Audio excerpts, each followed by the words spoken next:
গরিমা এইসব কথা তুমি ভুলে যাও। আর দেখো বাদশা তো সবার সামনে দাঁড়িয়ে তোমাকে সরিও বললো, তাই না? সেটা তো বললো, কিন্তু রোশনাইয়ের কথা।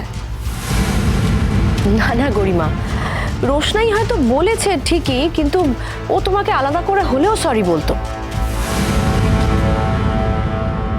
এখন তোমরা প্লিজ অন্য কথা বলো না, আগে আমার কথাটা শোনো।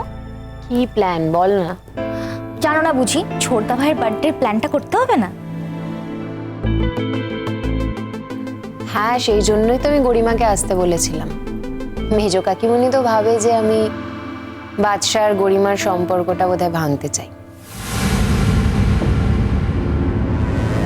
যদি ভাঙতে চাইতাম তাহলে কি বাদশার বার্থডে প্ল্যানিং করার জন্য গরিমাকে আমি আসতে বলতাম? আচ্ছা, তোমরা কি সত্যি কোনো প্ল্যান করছো বাদশার জন্মদিনে? অফকোর্স, বাদশা আমার একমাত্র দেওর, ওর জন্মদিনে আমি প্ল্যান করব না? আমার কত আনন্দ হচ্ছে বলো তো। আমি তো অলরেডি রাজাকে বলেছি পরশুদিন ছুটি নিতে। হ্যাঁ, আমি তো কলেজের ছুটির জন্য অ্যাপ্লিকেশনও করে দিয়েছি। কিন্তু কাল তো রাত 12টা থেকেই অনুষ্ঠান শুরু হয়ে যাচ্ছে। কাল রাত 12টায় কেক কাটার অনুষ্ঠান হবে তো। মেজ কাকিমণি, বাড়িতে রান্না টান্না হোক না, সবাই মিলে একেবারে জমিয়ে খাবো। গরিমা, বাদশার জন্মদিনে কিন্তু আমি তোমার মা বাবাকেও ইনভাইট করতে চাই। তুমি একটা কাজ করো, তুমি তাও তোমার মা বাবাকে একটু বলে রেখো। আমি তো ফোন করবই। মেজো বৌমা, হ্যাঁ মা বলুন, কোনো আর্জেন্ট কিছু দরকার ছিল? একটা কথা বলতে এলাম। দাদু ভাইয়ের জন্মদিন তো পরশুদিন। সবার জন্মদিনে পুজো দেওয়া তো আমার স্বভাব, আর সবার দিন তারিখ আমার মনেও থাকে।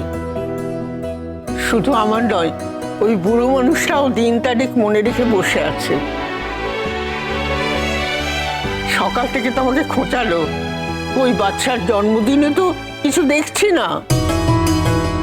তো বৌমা, জন্মদিন কিছু হবে না নাকি?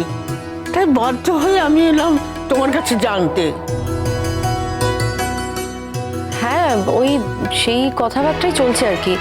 কাল রাতে কেক কাটা হবে, তারপর বাড়িতে একটু খাওয়া দাওয়া হবে, এইসব নিয়ে আলোচনা চলছে আর কি। বলছিলাম কি, জন্মদিনের দিন কি মাধবীলতাকে ডাকতে পারি? মাধবীলতা কে? ওই যে মাধবীলতা গো, ওই যে তোমার বাবার বন্ধুর মেয়ে, ওই মাধবীলতা। ওই স্কুলে চাকরি করে না, আগের দিন এসেছিল। ছোটকে তাহলে একটু বলতে বলে দিই।